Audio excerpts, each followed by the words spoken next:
All right, everybody, welcome to episode 17. Sorry, we've got Luke today with us. He's the former founder of Tigerspike, the bootstrap that for most like 8 years of its existence into $50 million revenue. They later raised venture funding for about, I think Luke, you mentioned $11 million, and then six later on.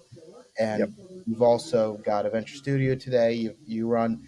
So you're an incredible person. You're also world whistling champion. You know how to fly planes. You're a pilot. I mean, you've got all these really cool accolades. Luke, tell us your story, like from all the way from like childhood. Like, how did Luke come about? How did he become who he is today?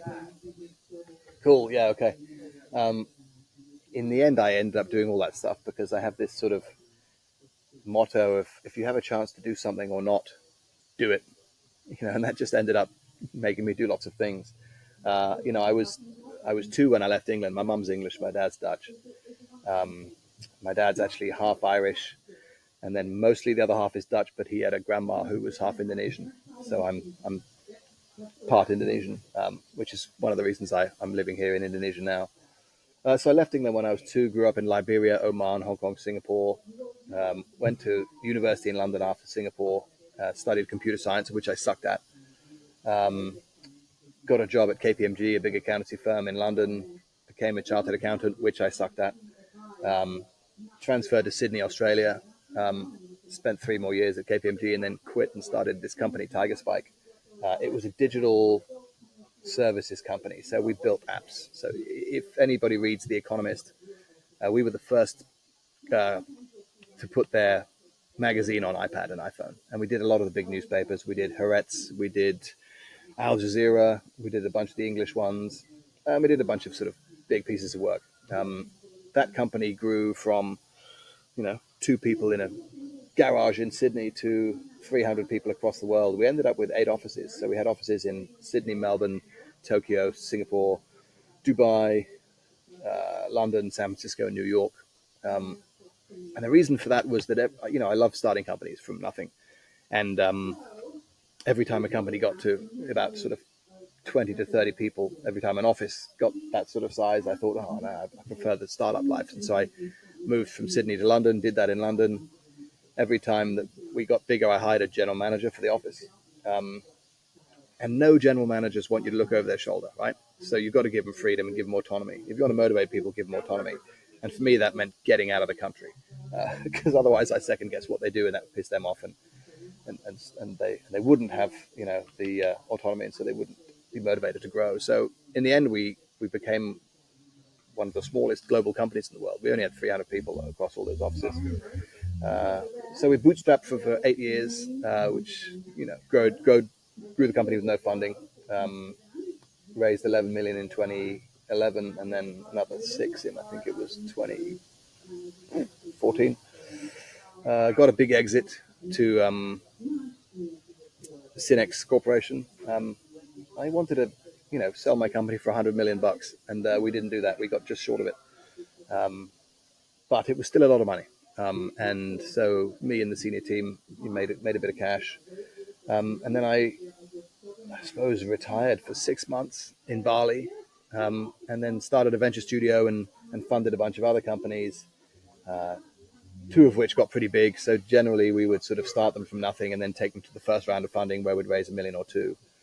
And the credit, sort of the crunch of the fintech crunch killed one of them and actually killed both of them because they both needed more VC funding. They weren't as bootstrapped as we were before. And I got an exit with one. I've got a unicorn in there, and of my 12 investments, which was done with my own money, I learned a lot of stuff, and I sit on the boards of some of those companies now. And so I think we were talking earlier about experience and youth, and what I found is I started Tigerspike when I was 27.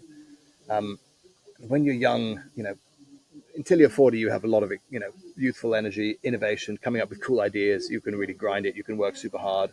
You can get shit faced, and you don't get a hangover. But when you get older, I think you transition from that sort of young energy, innovation to more of like a wise old dude. And, I'm 49 now, and I think I'm entering the wise old dude stage. And I do enjoy working with young founders.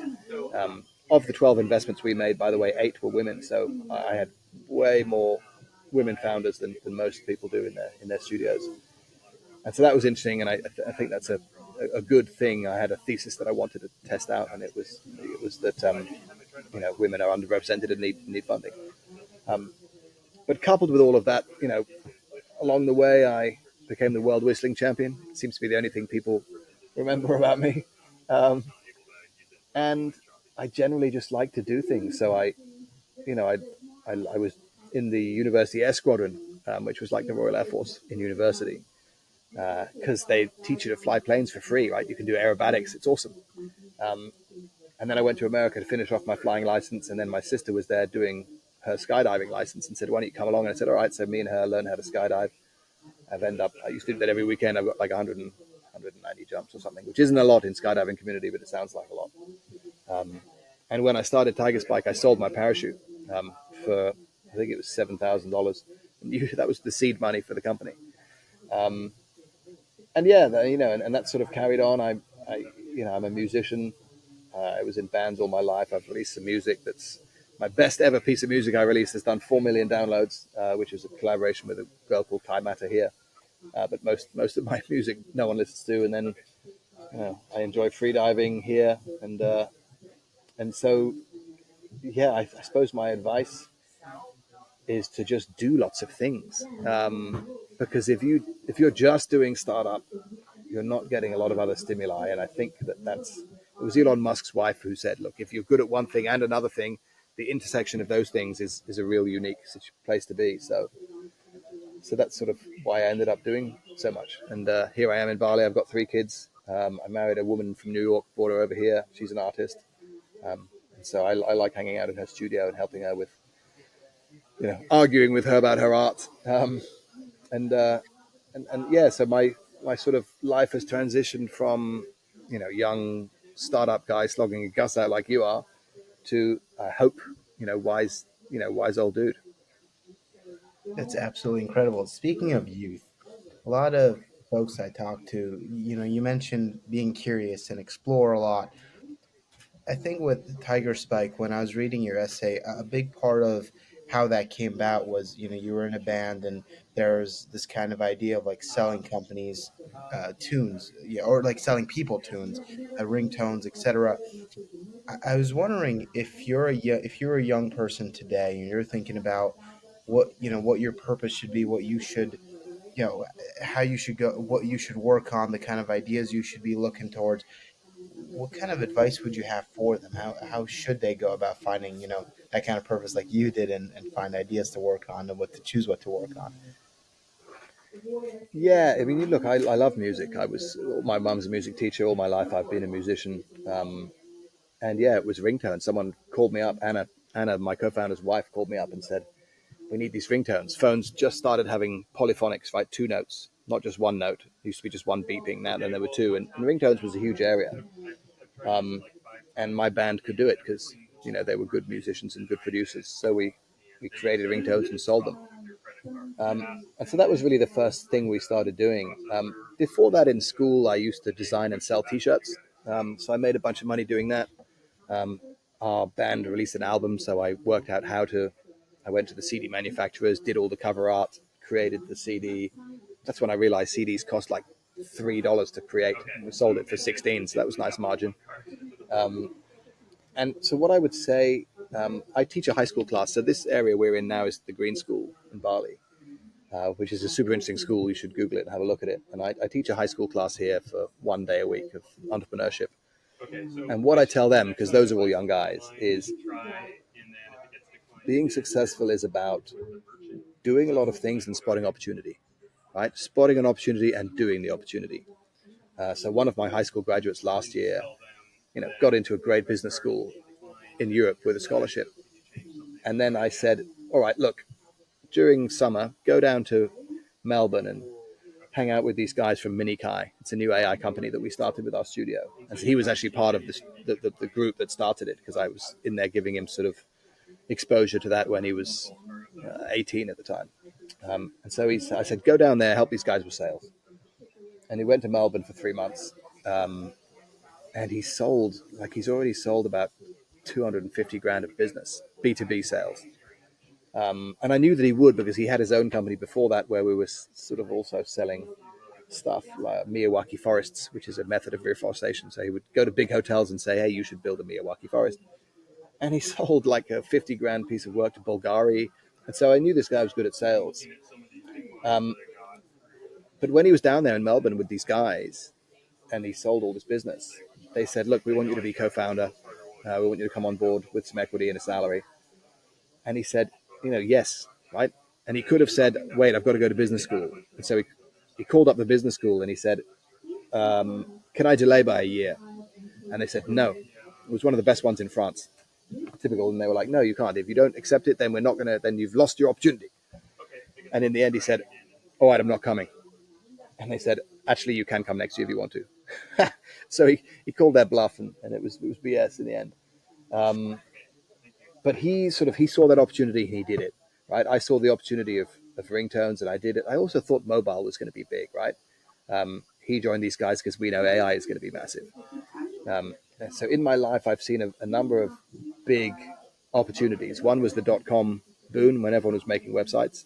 I missed that because I was at KPMG, right? And that kind of pissed me off because a lot of pretty dumb people were making a lot of money. There's other big, there's big opportunities that we've seen in crypto. A lot of people made a lot of money in that. I didn't. And if you can spot these things early, you can make some nice cash. Mobile was a big one. The mobile phones, back in the day in 2005, 6, before the iPhone was released, we were sort of telling everyone how big the mobile was going to be. And it wasn't until Steve Jobs brought out the iPhone that everyone realized that it was. And now we're seeing AI is extremely interesting. But also you can spot demographic changes, right? We know the population's getting older. So if you have ideas of, you know, some business that's helping old people, that's probably going to work out pretty well. There are some other ones. There's way more people becoming vegans, like vegan snacks, healthy vegan snacks that have a ton of protein in them. Pet food, vegan pet food. People are not having babies that much, so they're having pets and they treat their pets like their babies, which means they spend a lot of money on them. So, you can play in the areas where there is lots of nice growth. I think there's going to be really interesting growth in as AI starts to take people's admin away. They'll have free time. So what are they going to do with that? They'll do sports, they'll do entertainment, and so there's going to be nice growth there. We've seen a lot of growth in the solopreneur space where people are going on LinkedIn and sort of learning about a subject and giving advice, and that sort of thing. So what I would say, yeah, to young people, do a lot of things, do lots of weird stuff. Um, you know, Fly planes, jump out of planes. Sailed boats. I sailed in a massive yacht race in the Sydney to Hobart. And I sailed with these two lawyers. They're my lawyers to this day, right? And there were some other guys on the boat who invested in one of my companies. So, you can meet, my cousin rowed across the Indian Ocean in a little rowing boat with three other guys. It took 70 days. He arrived and he looked like sort of an old dude, super thin with a beard. Um, and one of the other guys in the boat, the dad said, hey, I need someone to run my logistics company in Africa. Can you come do it? And, he got that job because he knew he was tough as nails. He'd rowed across the Indian Ocean. Doing that kind of stuff is, if someone's into elite sports or into some sort of extreme stuff, you know, I was an extreme skier. I used to, ski off, cliffs, not that high, but high enough. Um, so I take risks. I'm be a risk taker. Because if you're in startups, you are taking a risk, and if you're not comfortable with risk, then it's difficult. You mentioned you now live in Bali, but you moved around quite a bit. I mean, Australia, you lived, I think, in Liberian. Oman, you mentioned when you were a bit younger. I'm always fascinated by a location because where you are can determine a lot of the opportunities you get and the kind of people you end up meeting. So every kind of young founder's dream is like, oh, let me move to San Francisco or a major startup hub like that. As you look forward into the world, where do you think young people should go? Do you think location even matters anymore, or do you think people should still strive to, like, you know, get together in like specific cities or like move to specific cities? Yeah, I was. If I did it again, I might have moved to San Francisco, to be perfectly honest, and that's why we opened an office there. We went to San Francisco every year for about 6 or 7 years. Me and Ollie, the co-founder, to meet all the VCs. We never raised out of San Francisco. We raised out of London and out of Sydney. But if you're talking to VCs in London and Sydney, and they know you're in Silicon Valley, they know that they have to, put their best foot forward. And it was worth doing. Like, it was fun. Like, of course, we went for the business. But when we were there, we went to like the North American Pumpkin Festival, and we saw the biggest pumpkin in North America. Sounds stupid, but it was kind of fun. Or we'd go to Sugar Bowl and we'd go skiing. I crashed the car. We were skiing, and then I crashed the car, and it spun around so many times. And me and my co-founder Ollie were just looking at each other, screaming, going "ah!" And because we thought we were going to fucking die. But it was fun, And then we went skiing together, and we used to go skiing every year with the Tigerstrike guys. Or we did until it got too big because we used to pay for it. Location matters because of the energy of the place. Bali has some weirdos in it, right? Good weirdos. So 3 years ago at the Green School was Tony Fadell, who invented the iPod, right? And brought the iPhone to life. He worked with Steve Jobs, and then he founded Nest and sold it to Google for $4 billion. And that guy was in my little running group. And you don't often get a chance to talk to those kind of guys. And so, Bali has those, in the Green School is everyone from super passionate eco warriors with no money at all to billionaires, right? And it's a very diverse group. So the energy here is good, and that's what I love about Bali. Energy in San Francisco is good. I lived in New York for 4 years. I went there to see if I could find a wife, and it worked. I did find one. Because, where are the best women in the world? New York. But New York had a lot of energy, right? New York was where the capital, the head offices of big companies were, and I think every young person at some point should go and live somewhere like New York, London, Hong Kong, scrappy places where you have to fight it out. There's a lot of entrepreneurs helping each other, fighting with each other. There's a lot of VCs. We saw a lot of VCs in Silicon Valley, and they were like, yeah, I don't really want to fund an Australian company because it's too far away. And, I'm a big fan of dominating a market. If I did it all again, I would do one time zone. I'd do, Australia and up and down. But now a lot of the advice I give founders when they're expanding their businesses, don't do it to too many time zones because you just go mad. And that's what these guys in Silicon Valley were thinking, right? They're like, we're rich old VCs. We don't want to spend time on the phone at, 7 a.m. to talk to the guys in Sydney. So, yeah, finding somewhere that has a lot of good energy, a lot of good startup talent. Now it's a bit easier because there's a lot of nomads, right? So, in fact, places like Bali and Thailand do have some talent there. And it's often quite motivated talent, right? Because those are the kind of adventurers. What we found in Tigerspike was a lot of the best guys had lived in 2 or 3 countries.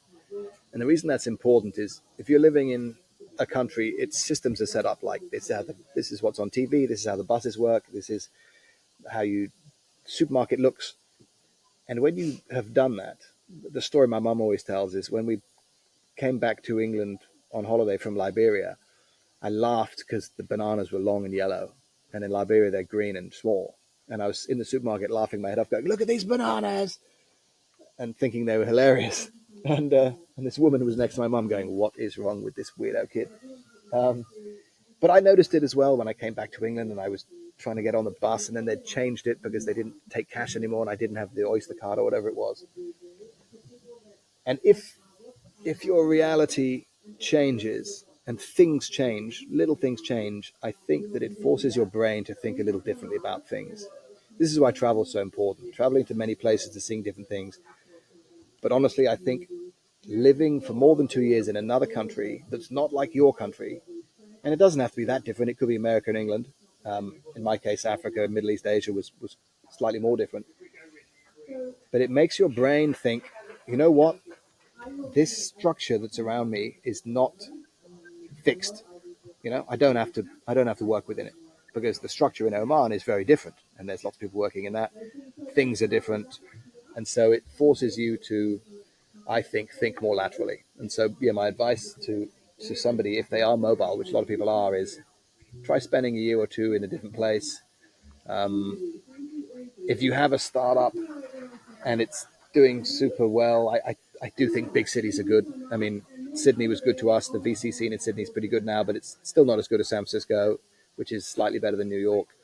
But that's. I mean, New York. When we opened the New York office, it was a hard slog, right? This is people fight, you know, fight dirty, and you have to really kind of slog your guts out to do well. And it took us a while because we arrived there in 2008, just when the financial crisis happened, and no one was buying from companies like ours. So that was hard. We chopped. We ran out of money, and I used to run Tigerstrike, where every country was its own P&L. And so when New York ran out of money, everyone in New York ran out of money. And so I said, we're chopping our salaries by 80%, including me. And so I was living on less than 20 grand a year in New York, single, trying to try dating women with no money. It's probably why my wife is so good, because she didn't care about that stuff. But that's, it's hardship. You've got to endure hardship. And I think, you've seen an exit, and you've seen more than most people have by the time they're 30.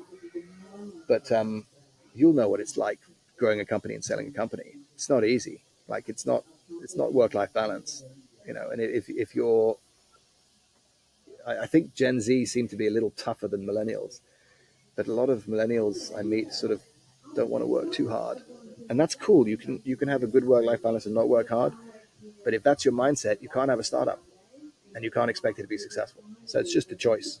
And if you want it to be successful, Freddie down at Minikai in Melbourne, they're working every day, all day Sunday, all day, all the other days. They're traveling economy class, sleeping on the plane, and that's why they're slaying it. They'll and if there's another company that's not doing that, they'll beat that company. And so you can do that in your 20s.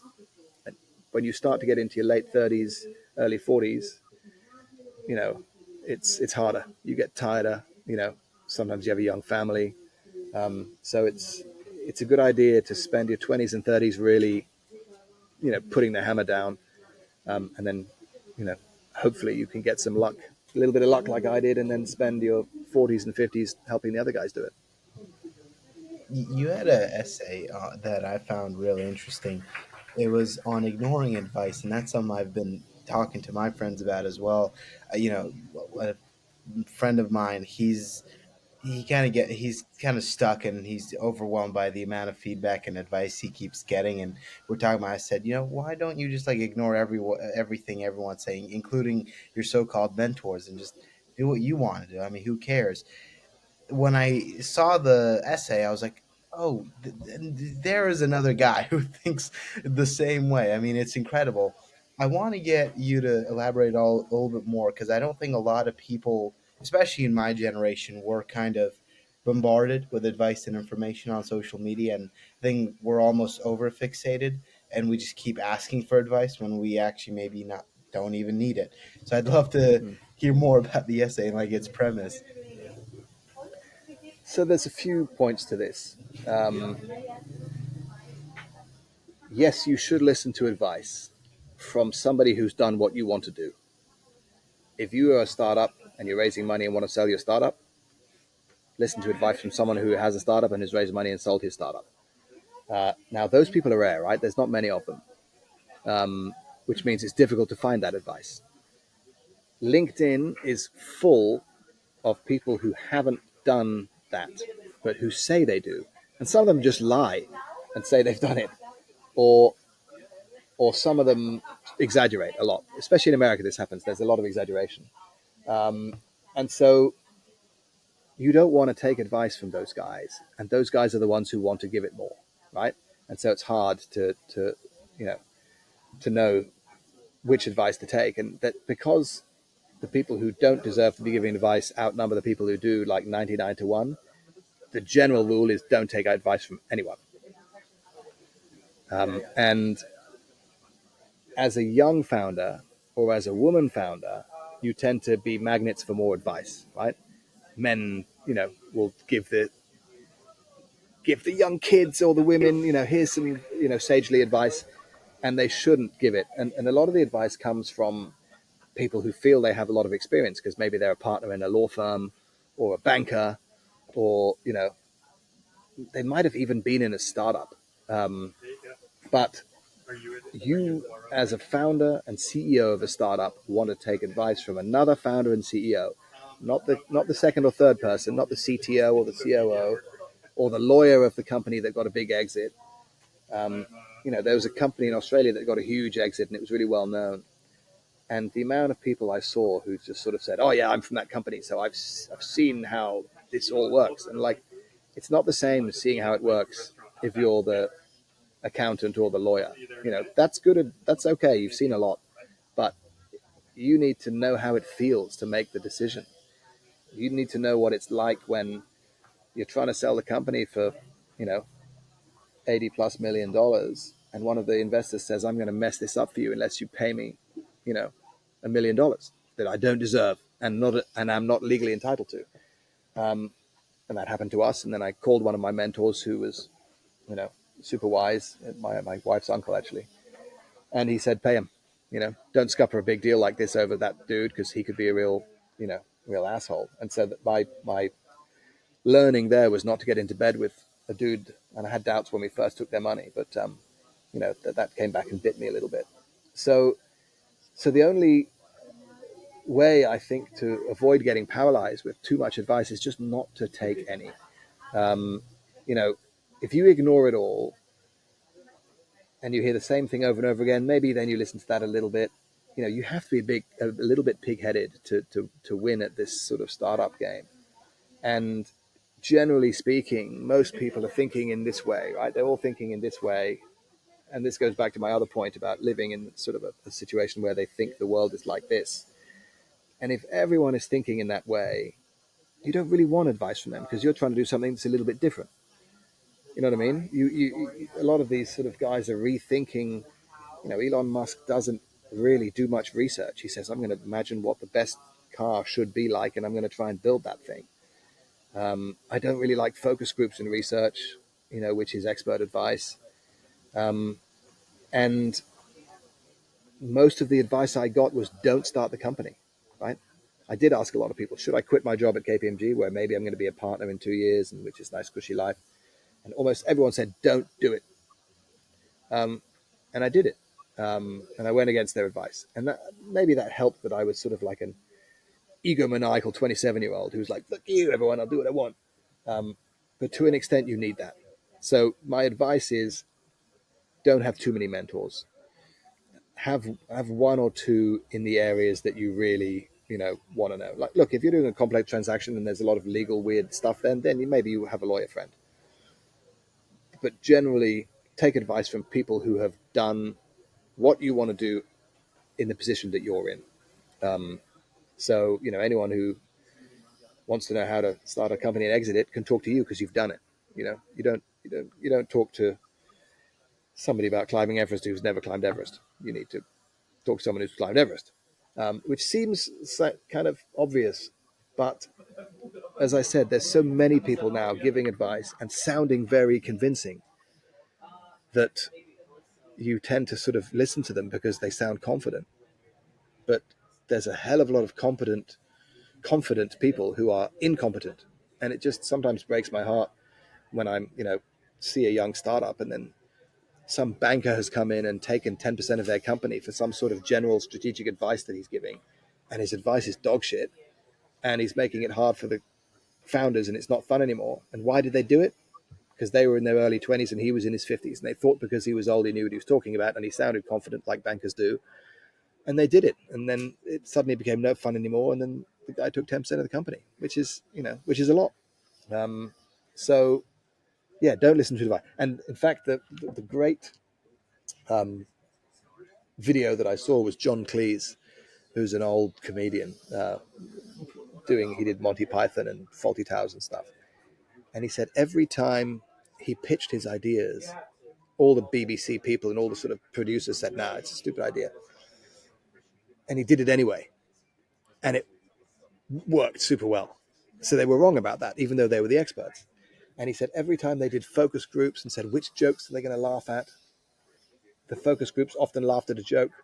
and didn't laugh at another joke. And they said, "All right, let's get rid of that joke." And he went, "No, we're going to keep that joke in." And it turned out that was one of the funnier ones, you know. So I'm not, you know, I'm not a fan of experts unless they really are experts, which hardly any are. So yeah, that's why I wrote that. I wrote that article of don't take any advice because 99.5% of it's dog shit. Speaking of advice, a place where you get a lot of advice and a lot of information thrown at you is college. You've written some essays on AI. You see how the world is going. You've got more foresight than probably most people do. You've got more insights into the future. What do you so like for you, another conversation I have with my friends quite often is on college, and uh, even in an age where people question it, when I decided not to go, a lot of people still thought I was pretty stupid, pretty dumb to make that decision. They thought you're going to build stupid internet stuff to skip on college. Good for you. I mean, you're going to regret that. And a lot of teachers give me weird looks. So I want to get your take on that. Do you think it's important? Do you think there's merit to going to college in 2024 for someone who's 18, 17 years old? Yeah, and listen, look, the world is changing. You know, part of the reason I started this AI company was to learn about AI. So the founding team is, you know, very, very smart in it, which is why I backed them. They were old ex-Tigerstrike guys.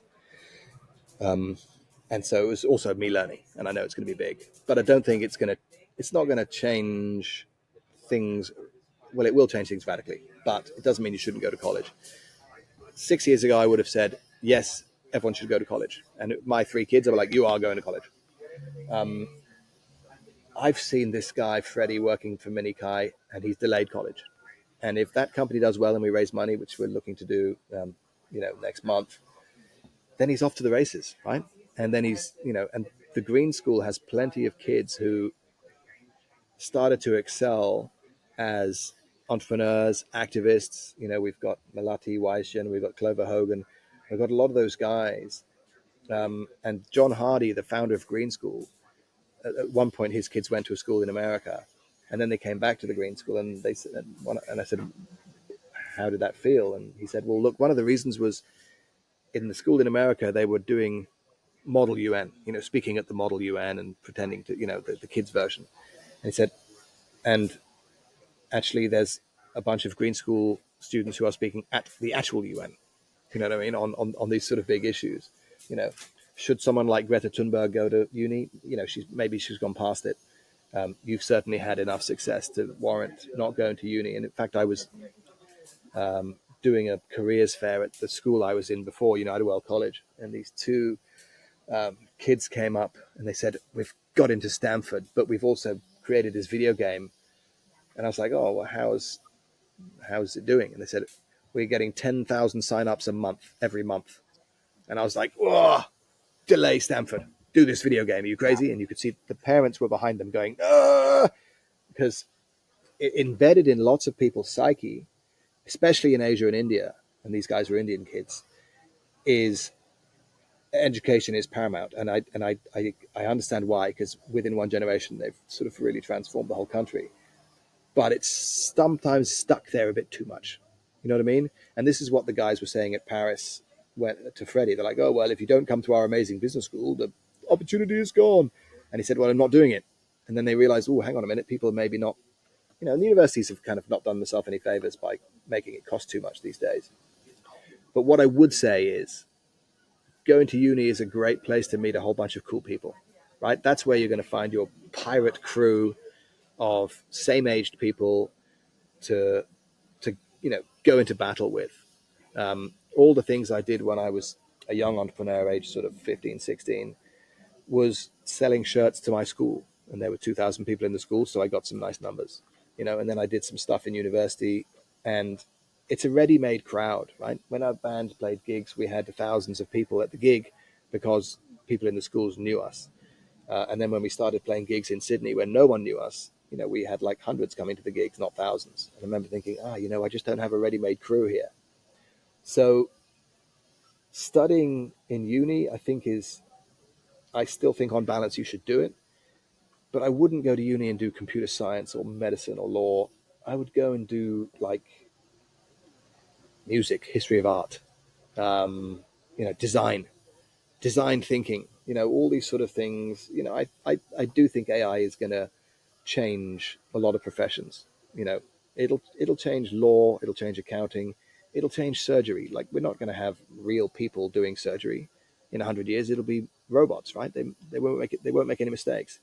So, do you want to study for 10 years to become a surgeon? Maybe there's the future there is not as bright as like a historian. You know, we're gonna. I mean, soon it'll be.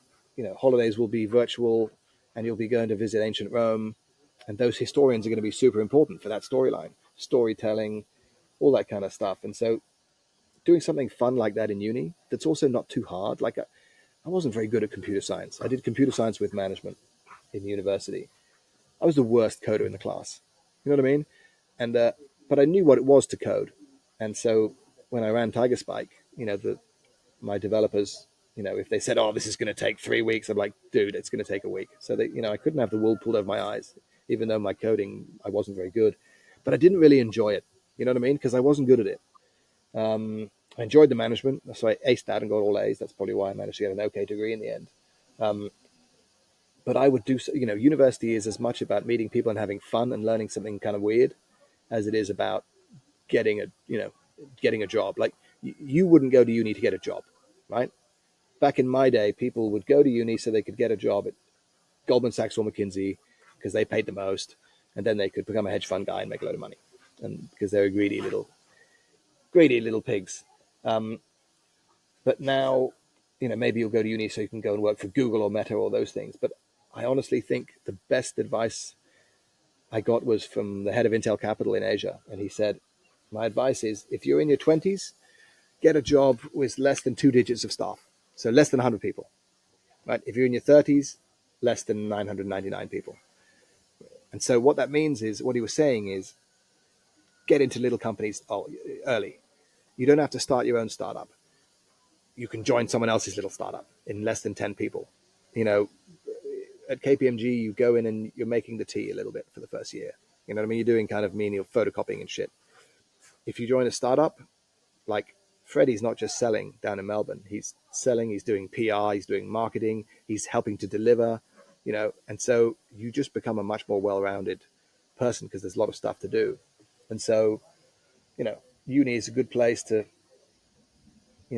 train yourself to be able to spot opportunities. So all of the sort of, what I say to the guys in my entrepreneurship class here at Green School is, don't try and think of an idea to make $1 billion.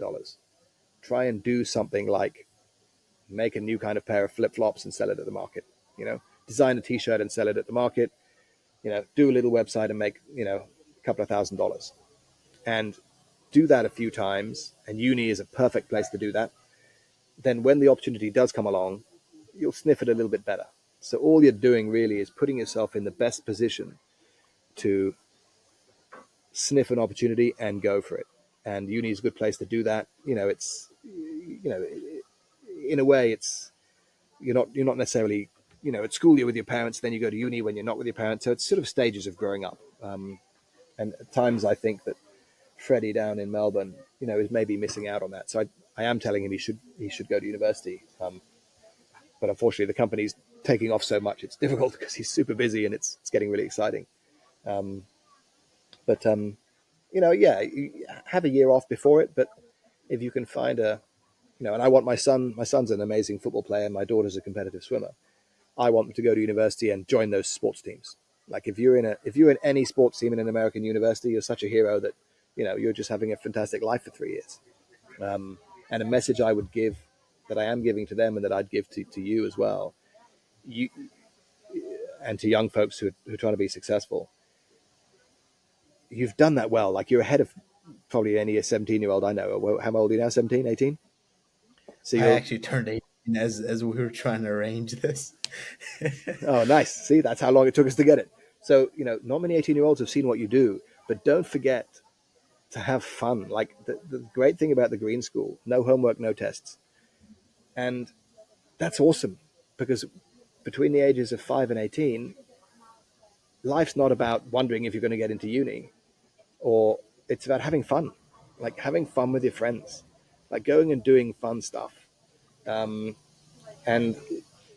like I said, whenever we went to Silicon Valley, we always made time to just have a good laugh. And now when I look back on the company, I remember those times. That dumbass pumpkin festival. I remember going to Mavericks and watching the surfers on the big waves. And all the sort of the car crash in the ski resort. Um, and don't think that you're waiting for something. You know, waiting to get to uni, waiting to get a job, waiting to get an exit.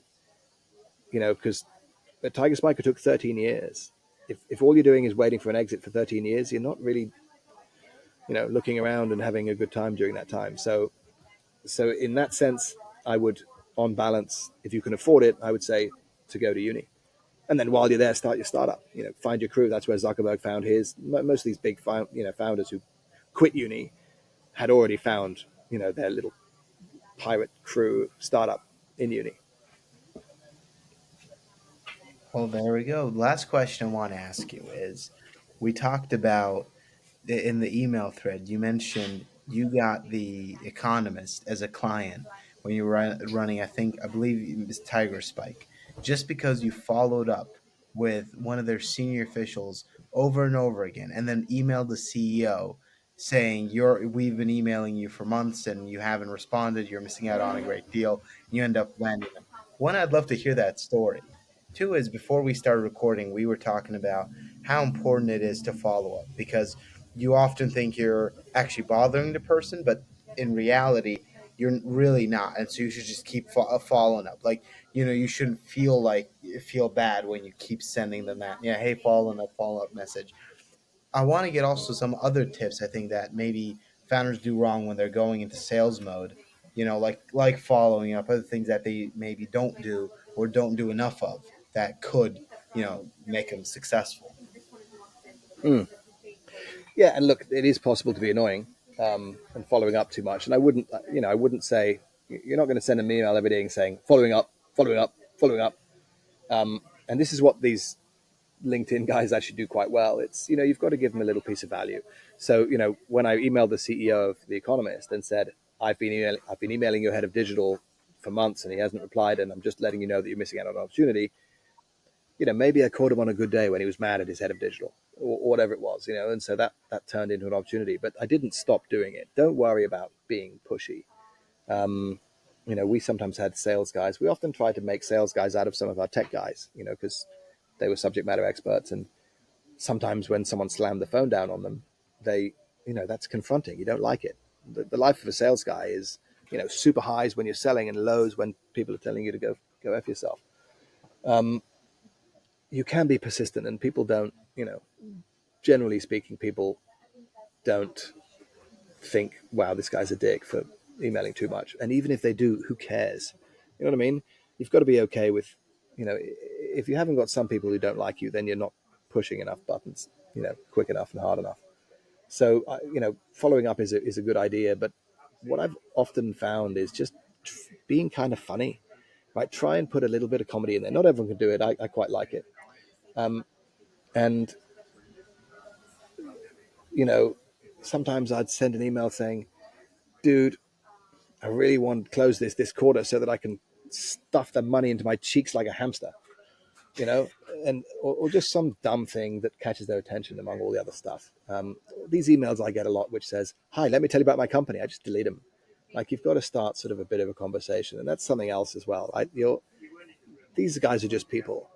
As a young guy, you think that 50-year-olds are old, they're older than your dad or whatever, but they're also just people. And so you can, chat to them. Like, one of the big clients that Minikai landed in Melbourne, the COO is Norwegian and Freddie's Danish, right? So then they talked about Scandinavia. They were, you find some sort of thing in common, talk about it.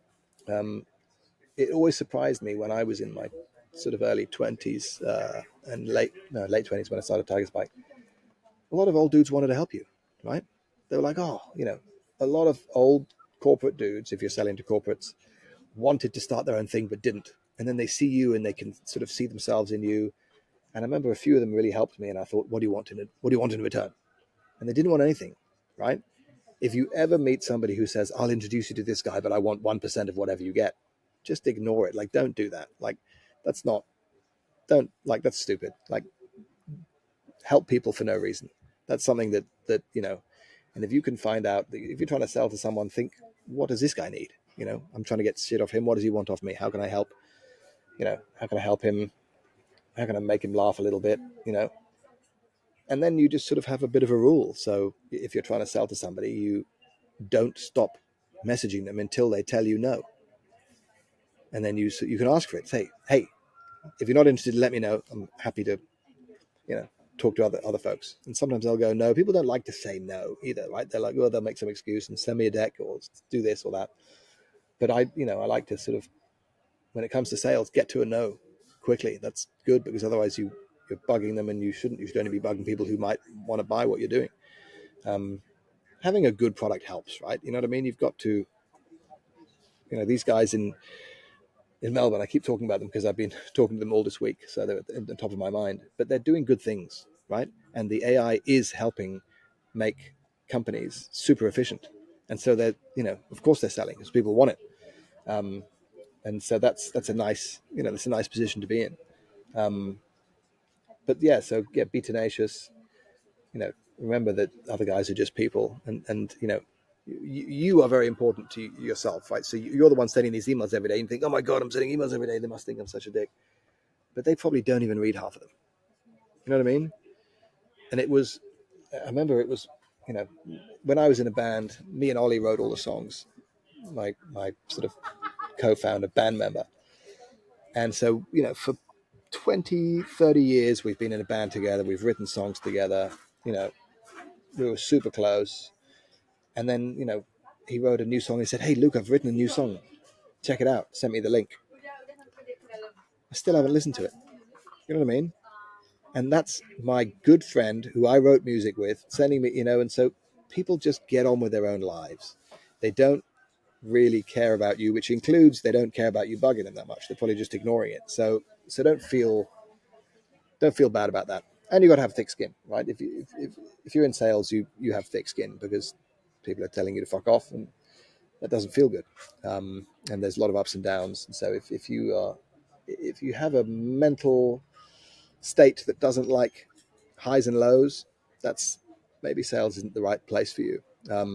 And I would say that whenever I look at startups, if they have a gap in sales, it's a problem, right? You're selling something. People need to give you money. Otherwise, you can't pay salaries, which means you can't fuel your startup. So you must be good at sales. But another point I would also make is that a lot of people think they're not good at sales, but they are. Like I said, we often got our developer guys, our coders, to become project managers and sales guys, and they were good, right? They got it because they were genuine, right? No one wants a sleazy salesman. You just want someone to genuinely tell you, hey, I think this thing can solve your problem. Let's talk about it. And so yeah, don't self-identify as a non-salesperson, because everyone who's a founder is. But yeah, keep at it, and make sure you're mentally tough. Hmm. I do have one more question. At Tigerspike, you mentioned you bootstrapped for 8 years. What made you think, okay, we need a fundraise now? Because I think for a lot of founders that I speak to, there's kind of this question of, when do we fundraise? When do we start talking to investors? Or when do we just put our heads down and like just focus on sales? So how did you come to the conclusion that you needed to start, or you wanted to go start talking to investors and fundraise? Yeah, look, this is a big topic. Bootstrapping versus raising. I'd say in America, generally people raise more because it's the game. Realize that if you raise, you're selling your company one day, right? No one's giving you money unless the company's selling. So if you want to be on that path, we set Tigerspike up, you know, to sell, because a lot of our people were paid, generally speaking, we were all paid between 20 and 30% below market. How did we do that? Well, we had a good culture people enjoyed, so that was kind of good. And, paying less is a good indicator of culture, because if you're paying less and people don't enjoy it, they're not there. But also there was going to be a sort of pot of gold at the end of the rainbow. So they knew we were going to sell, and that kept people motivated also. Um, I think that we did sometimes try and raise, but we never really liked the terms, and it didn't always sort of fall into place. Um, during 8 years, that was sort of 27 until 30, what is that, my maths? 1, 2, 3, 4, 6, 7, 8, 35, whatever it was. I was being, paid hardly anything. Like we didn't pay ourselves that well. And so all my friends who were in banking jobs were buying their second house and a Porsche, and I was eating cereal because it was cheap. And so what we did on the first raise is we said we want to take 30% of this raise off and put it in our pockets. VCs hate that. No one really wanted to do that. And I just, and all the VCs and advisors were saying, don't do that. They won't want that you won't raise money then. And I said, it's non-negotiable, guys. We want 30% of that money to come off. We're going to sell our secondary stock. And, for me, that was $1.5 million, which is a lot when you were earning very little for 8 years, right? And, I was afraid that the whole thing was going to go bust because we were on a knife edge for a long time, right? So we could have, and I've seen companies that were worth $70 million go bust, right? And that stings, like it hurts. So part of me was saying, Christ, I've got to put some money in my pocket and the co-founders' pockets to make this 8 years worth it. So I told the VCs it's non-negotiable. We're doing 30% off. And if you don't like it, then tough. And none of them went away. They just did it. It was just a thing. And if I'd listened to advice, we wouldn't have done that. So that was one of the reasons we wanted to, make something of it. And also we wanted to do it, right? It was the new thing to do. We've been building companies, opening new offices, getting bigger customers. And me and Ollie Palmer, the co-founders, like, let's do this. Like, let's go and fly to Silicon Valley, talk to a bunch of guys, see what they say, and it was fun. And so we kept doing it. We wasted half the money. So, 11 million minus 30% is what, 8 something. And, we did some analysis over the next sort of 3 or 4 years and said, did this money really help fuel growth? And the money that was the most efficient was the million that we put into a long-term fixed income deposit. We made 8% off it. And then all the other stuff was pretty much wasted. And the same thing happened in our next raise. We raised $6 million, also took a little bit off. And then we wasted more than half of it on nothing, like on hiring people we thought were going to be amazing, who turned out not to be amazing, and we had to fire them. But meanwhile, we'd spend a lot of money on their salaries. Or we would, we'd say, okay, now we're going to open an office. And instead of opening an office with no money, like we did in New York, we're going to open an office with $500,000. So let's go and use $500,000 to open the Tokyo office and the Singapore office and the Melbourne office. And that money didn't translate into faster success. It took about 2 years for every office to start really making money. And it was 2 years, no matter if we put no money in or lots of money in. You know what I mean? So that was kind of a bit of a, generally speaking, when you raise money, you waste money because you have it. And then you think, I can hire these people. Then you hire the person and they know you've just raised. So they go, my salary is this much. And then you pay too much salaries. And then when you reach hard times and have to cut their salaries, it's harder. One of my companies, Lucy, a digital bank that we set up, went bust because the CEO and the staff, weren't in a position to reduce their salaries by 80% like we did in New York. So we ran out of money, went bust. You know what I mean? And so, there's raising money creates a behavior, and I've seen companies go bust and they said, well, we couldn't pay our salary bills. And I said, why didn't you just slash your salary bills? So people didn't want to. Well, now they've lost their jobs, right? So I would say a period of bootstrapping is good. But again, going to this example in Melbourne, Minikai, it's been going for 4 months and we're seeing such momentum in sales and such a lot of work out there that the Kiyoki, the CEO, has a dream team of guys he used to work with in AI before, and he wants to hire them. He wants to hire these 5 guys so that we can execute faster and win more work. And what I think will happen with Minikai is they'll become, the biggest AI company in Australia, the go-to company. They'll be the Palantir of Australia for AI. And we want to move faster, and we can probably raise the money. So I'm thinking, let's find a friendly VC, raise the money, and move faster. And that's really the reason to do it. There's another company that I'm working with called Full Circle Biotechnologies up in Thailand, and they're doing black soldier fly protein. So they get black soldier flies and they mulch it up with some, bacteria, and it becomes a super nutrient dense protein for cows and to feed cattle. The problem is all the orders they're getting are too big for their factory. So the factory has a capacity of X, and they're getting orders that are bigger. That's a great time to raise money, to build the bigger factory, fulfill those orders. Same thing with the company we have in Bali, which is called Bali Rain. It uses rainwater to make healthy, low sugar drinks. And they're getting much more capacity, and he needs to raise money to build a bigger factory so that he can get more, a canning line. Because at the moment he's sort of got people putting it in cans and some machines, but he wants the bigger machine. And so that in those cases, VC is fit for purpose, and I would say get it when you know that you've got momentum and want to fuel it. And then they'll give it to you too, right? If you're going into a VC and say, "I want some money," what for? Yeah, to get a little bit bigger. Like if you're saying, "I've got demand all over the place and I can't fulfill it, I need to hire these people and I can't do it fast enough," that's a good reason to get it. But I also remain convinced that a good percentage of VC money that's raised ends up being wasted. And in a way, the 30% that we took off and put in our own pockets was money well spent, because it meant that the founders could breathe a sigh of relief and think, "Oh Christ, at least I've put some money in the bank, and now I can, be a bit more risk averse, a bit less risk averse," right? So if you're thinking that if Tigerspike goes bust, I am dead and cleaned out, and I've got nothing to show for 8 years of work, you tend to be less risky. But if you've got a little bit of comfort, you can take more risks. And generally speaking, taking risks ends up in rewards. And that's an interesting point for one of the previous questions you had. What should you do for young guys in your 20s? Take a lot of risks, right? You haven't got much. You can smash all of your money and you could still live. You haven't got wife and kids in a house. Don't tie yourself down with too many possessions, and then you can afford to lose all your money. Elon Musk did this as well, right? He made a bunch of money from PayPal, risked it all, made it all back again. If he had sort of held onto it and said, "Oh, I don't want to lose it now," he wouldn't have been where he is today.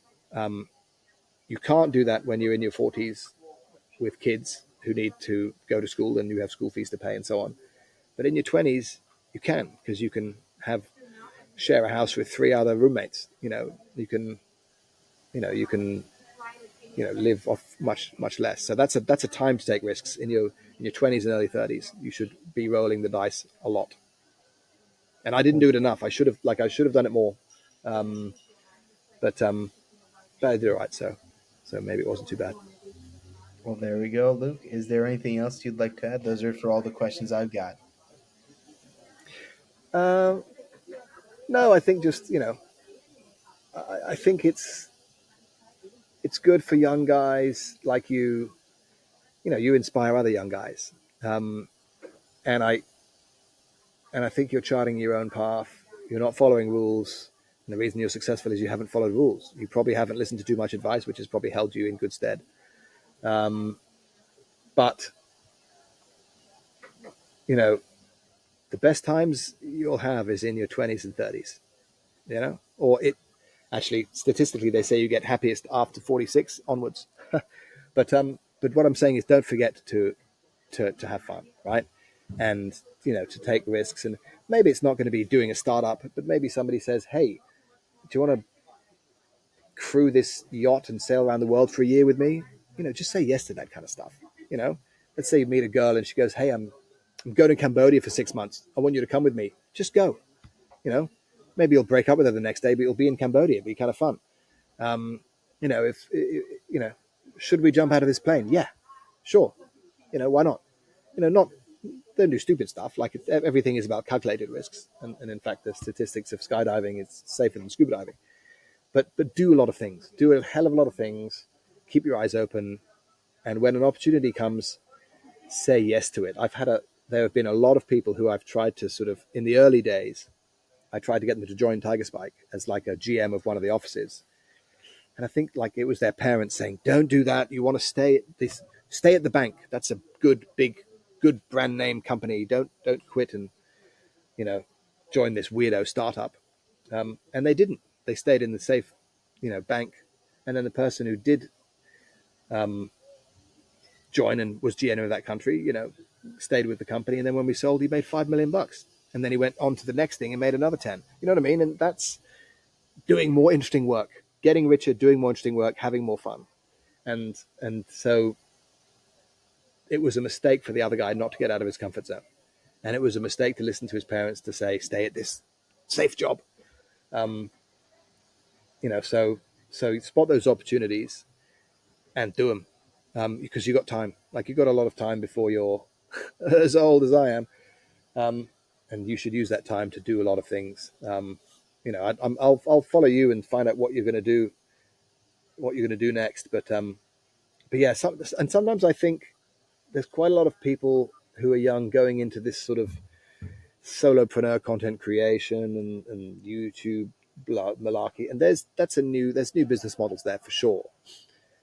But part of me really likes just to make things. That's why I invested in this barley rain company. We make drinks, right? We can go on tastings and taste, oh, this is a nice flavor. Then we put it in bottles and sell it to people. It's a real thing, right? All my other stuff was digital. Um, you know, even becoming an amazing furniture maker, artisans, these guys are going to win in AI world, making beautiful handmade chairs. That is a life. I look at my wife, she's an artist. She's been an artist all her life, and she'll be an artist until she's 90. And she paints, and people buy her paintings. And, in good years, she makes a ton of cash, and in normal years, she makes okay money. And it's purpose, right? AI is never going to do that. I know AI can do paintings, but I don't think it's going to take away from real painters and real artisans. It won't take away from either. And that's sometimes, as you get older, you look back and think, actually, that was probably a more fulfilling and interesting life than trying to be a hedge fund manager, or even the startup grind. If I was going to do it all again, I'm not sure if I would have sold Tigerstrike, right? All the guys who worked there say it was such a great place to work, and of course it changes after you sell it. I'd love to have a little 20-person boutique company doing great design-led work like we used to do, um, and just do nice high-margin work. Go into the office. I'm a big fan of going into offices. Go into the offices, be with people, be around people, vibe off them, um, and do super, super interesting things. And it's not until you make a lot of money that you realize actually the game isn't the money. The game is the journey. Luke,